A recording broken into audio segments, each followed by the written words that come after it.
El popular, aportes culturales, el descubrimiento. ¿Cristóbal Colón descubrió América en 1492? ¿O antes que él la descubrieron los vikingos? ¿Y antes que los vikingos los que allí vivían no existían? Cuenta la historia oficial que Vasco Núñez de Balboa fue el primer hombre que vio desde una cumbre de Panamá los dos océanos, los que allí vivían. ¿Eran ciegos? ¿Quiénes pusieron sus primeros nombres al maíz y a la papa, y al tomate y al chocolate, y a las montañas y a los ríos de América? ¿Hernán Cortés? ¿Francisco Pizarro? ¿Los que allí vivían eran mudos? Nos han dicho y nos siguen diciendo que los peregrinos de Mayflower fueron a poblar América. ¿América estaba vacía? ¿Cómo Colón no entendía lo que decían? ¿Creyó que no sabían hablar? Como andaban desnudos, eran mansos y daban todo a cambio de nada, ¿creyó que no eran gentes de razón? ¿Y cómo estaban seguros de haber entrado al oriente por la puerta de atrás? ¿Creyó que eran indios de la India? ¿Y cómo estaba seguro? Después, durante su segundo viaje, el almirante dictó un acta estableciendo que Cuba era parte del Asia. El documento del 14 de junio de 1494 dejó constancia de que los tripulantes de sus 3 naves los reconocían así, y a quien dijera lo contrario se le darían 100 azotes, se le cobraría una pena de 10.000 maravedíes y se le cortaría la lengua. El notario Hernán Pérez de Luna dio fe, y al pie firmaron los marinos que sabían firmar. El descubrimiento de América, los conquistadores exigían que América fuera lo que no era. No veían lo que veían, sino lo que querían ver.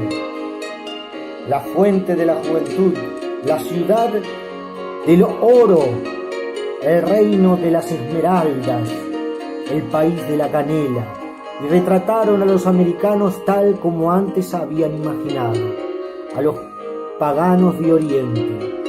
Cristóbal Colón vio en las costas de Cuba sirenas con caras de hombre y plumas de gallo, y supo que no lejos de allí los hombres y las mujeres tenían rabos.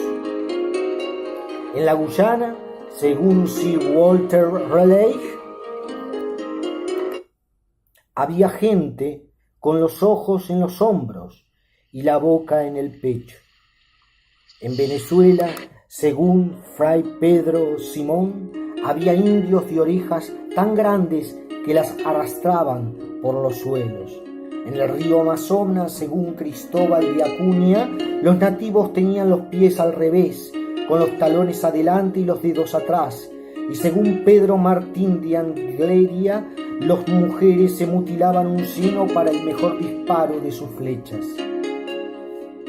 Angleria, que escribió la primera historia de América, pero que nunca estuvo allí, afirmó también que en el Nuevo Mundo había gente con rabos, como había contado Colón, y sus rabos eran tan largos que solo podían sentarse en asientos con agujeros. El Código Negro prohibía la tortura de los esclavos en las colonias francesas, pero no era por torturar, sino por educar. Que los amos azotaban a sus negros y cuando huían les cortaban los tendones. Eran conmovedores las leyes de Indias que protegían a los indios en las colonias españolas, pero más conmovedoras eran la picota y la horca clavadas en el centro de cada plaza mayor. Muy convincente resultaba la lectura del requerimiento que en vísperas del asalto a cada aldea explicaba a los indios que Dios había venido al mundo y que había dejado en su lugar a San Pedro, y que San Pedro tenía por sucesora al Santo Padre, y que el Santo Padre había hecho merced a la reina de Castilla de toda esta tierra, y que por eso debían irse de aquí o pagar tributo en oro, y que en caso de negativa o demora se les haría la guerra, y ellos serían convertidos en esclavos, y también sus mujeres y sus hijos. Pero este requerimiento de obediencia se leía en el monte, en plena noche, en lengua castellana y sin intérprete, en presencia del notario de ningún indio, porque los indios dormían a algunas leguas de distancia y no tenían la menor idea de lo que se les venía encima.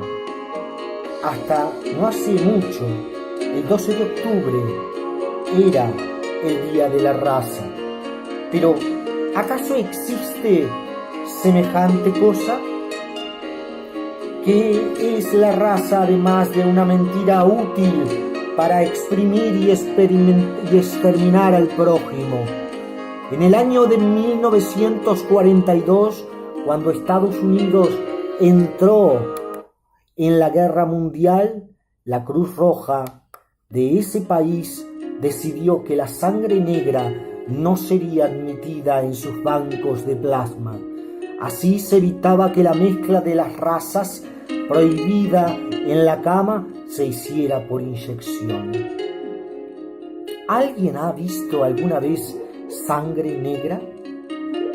Después, el Día de la Raza pasó a ser el Día del Encuentro. ¿Son encuentros las invasiones colonialistas? La de ayer y las de hoy, encuentros, ¿no habría que llamarlas más bien violaciones? Son quizás el episodio más revelador de la historia de América. Ocurrió en el año 1563 en Chile, en el Fortín de Arauco. Estaba sitiado por los indios, sin agua ni comida, pero el capitán Lorenzo Bernal se negó a rendirse desde la empalizada y gritó: «Nosotros seremos cada vez más». «¿Con qué mujeres?», preguntó el jefe indio. «Con las vuestras. Nosotros les haremos hijos que serán vuestros amos». Los invasores llamaron caníbales a los antiguos americanos, pero más caníbal era el Cerro Rico de Potosí, cuyas bocas comían carne de indios para alimentar el desarrollo capitalista de Europa. Y los llamaron idólatras, porque creían que la naturaleza es sagrada y que somos hermanos de todo lo que tenían o tiene piernas, patas, alas o raíces. Y los llamaron salvajes. En eso, al menos no se equivocaron. Tan brutos eran los indios que ignoraban que debían exigir visa, certificado de buena conducta y permiso de trabajo a Colón, Cabral, Cortés, Alvarado, Pizarro y los peregrinos del Mayflower. Síntesis del texto Ser como ellos, de Eduardo Galeano, escritor de la República Oriental del Uruguay. Escritor de Uruguay. Aportes culturales. Carta Popular semanal.